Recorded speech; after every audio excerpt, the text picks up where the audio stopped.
Hey Biscuits, how's it going? It's Tara from biscuit.ie and thebiscuitfactory.ie. It's all about the biscuits, lads.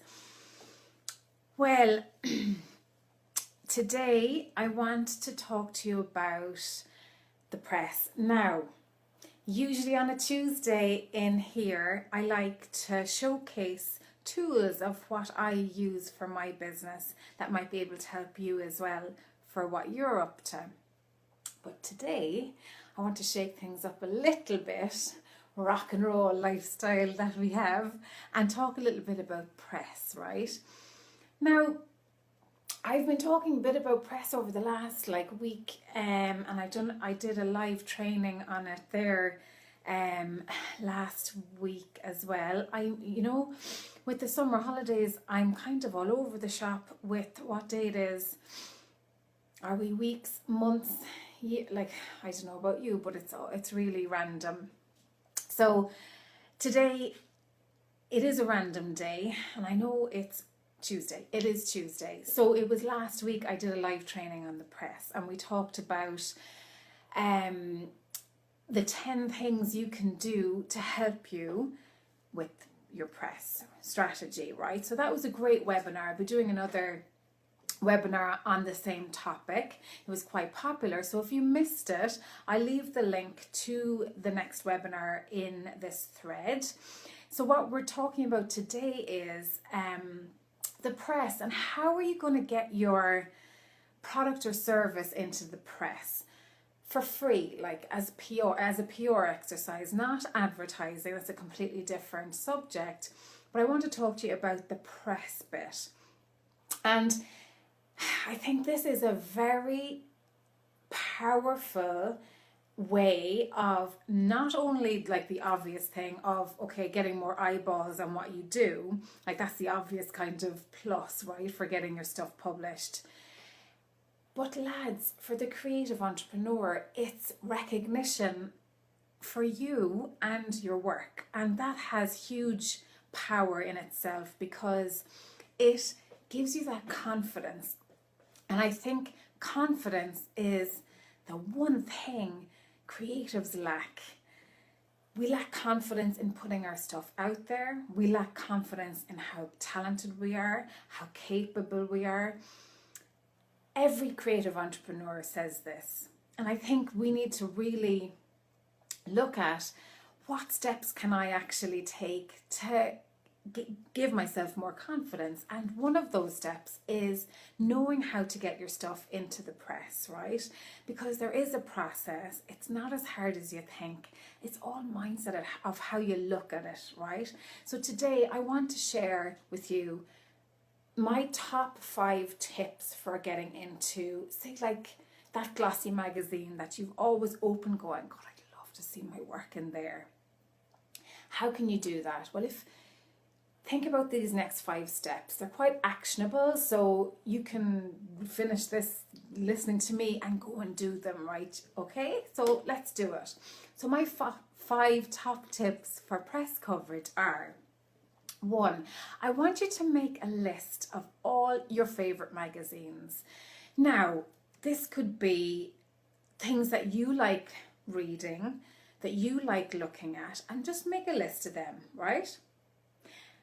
And then I want you to stop and I want you to make a list of the publications or the magazines that your target audience are interested in, and see how many of them overlap. Because the big assumption and nearly error that a lot of people make, they assume that their audience likes the same thing as them, when actually, when they dig deeper into it, their audience isn't exactly the same person as them.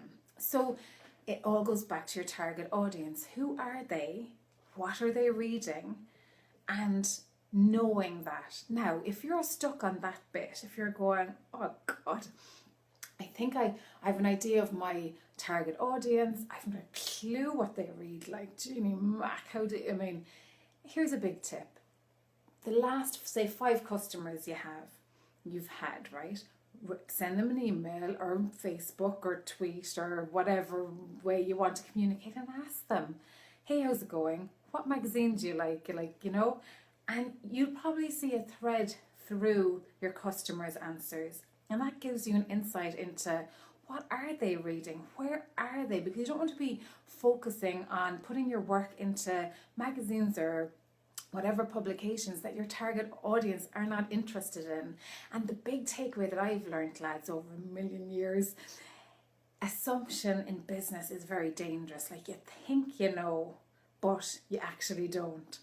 So do a little bit of work on that. Who's your target market?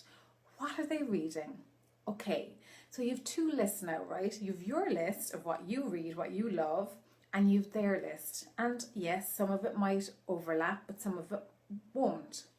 But it's an interesting exercise to make yourself aware of the differences and, again, not to assume. Okay, so that's the first thing.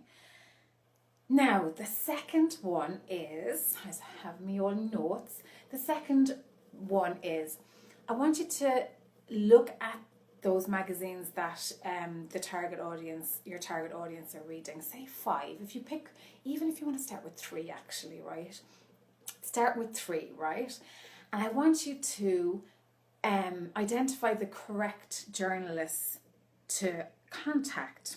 And instead of just sending it randomly into an editor or whatever, you want to really know who wants this stuff in the magazine. Are they employed by the publisher or are they freelance? Because they're two different kettles of fish, So you need to really do a little bit of research here. So get your magazine, the three magazines. I'm after. Oh, I just went out there.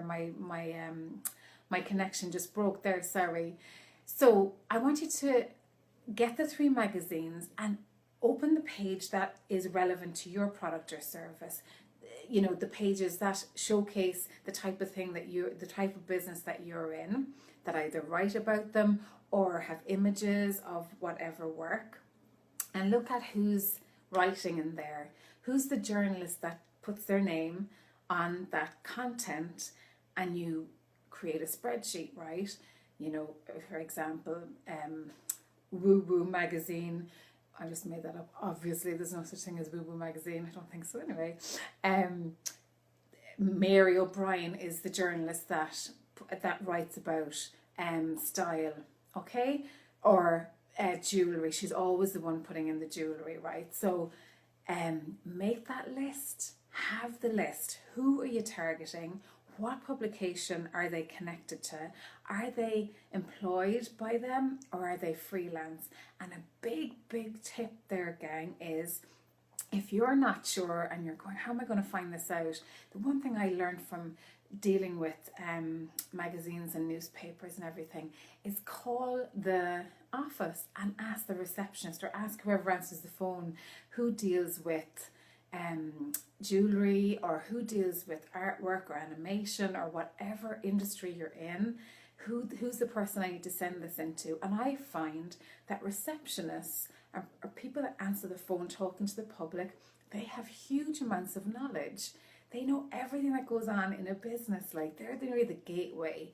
So my tip is to make friends with the receptionist in whatever publication that you're really interested in. They're brilliant and they're happy out to give information. They're delighted. So that's definitely a tip. Is to ring up and don't be afraid to ask the question. So there's 2 things. Find out your actual publication that your target market are interested in. Find out the correct journalist that you should be sending stuff into rather than generically sending it into the editor. And make it really easy for that journalist to pick your stuff. Make it really easy for them. Add a high resolution image. Know what kind of language they have used already in their publications. What have they written about already?